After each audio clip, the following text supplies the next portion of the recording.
In the name of Allah, the most beneficent, the most merciful. Bismillahir Rahmanir Rahim. Innal hamdalillah wassalatu wassalamu ala rasulillah. To proceed, brothers and sisters and friends, I greet you with the warmest Islamic greetings of peace. Assalamu alaikum wa rahmatullahi wa barakatuhu. May the peace and blessings of God be upon you all.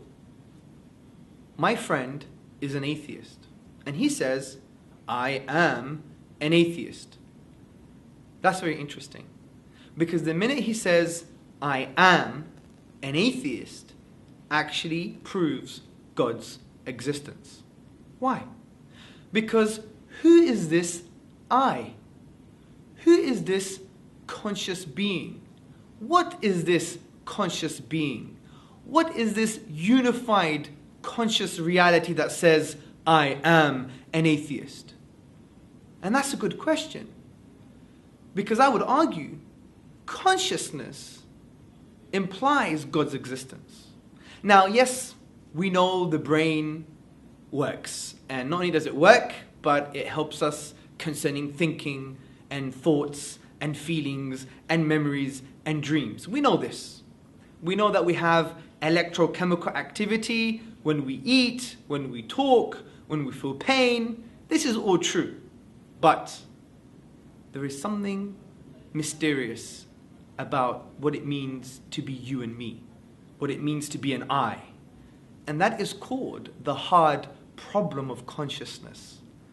Professor David Chalmers, Professor Nagel, and others have said there is a reality of consciousness that cannot be explained via materialism or via science or via empiricism. And this is the hard problem of consciousness. Now, what is the hard problem of consciousness? Well, basically, it is what it is to be like a human being, what it is like to eat a strawberry, what it is like for you to fall in love, what it is like for you to have some chocolate. This likeness, what it is like to be, is something that we can never find out via science or materialism. Not only that, if we were to know everything about the brain and map out all the chemical, electro, biological, neuroactivity, we would still never be able to find out what it is like for me to eat a strawberry. Now, yes, if I'm eating a strawberry, you could find some electrochemical neuroactivity that is saying he's eating something, and even that he's eating a strawberry. But you can never ever find out what it is like for me to eat a strawberry. This is the hard problem of consciousness, this inner experience. And this cannot be explained by science or by materialism. Actually, the only way that science can explain this is by ignoring the fact that we have inner subjective experiences. So what's the best explanation? Well, obviously, it's God.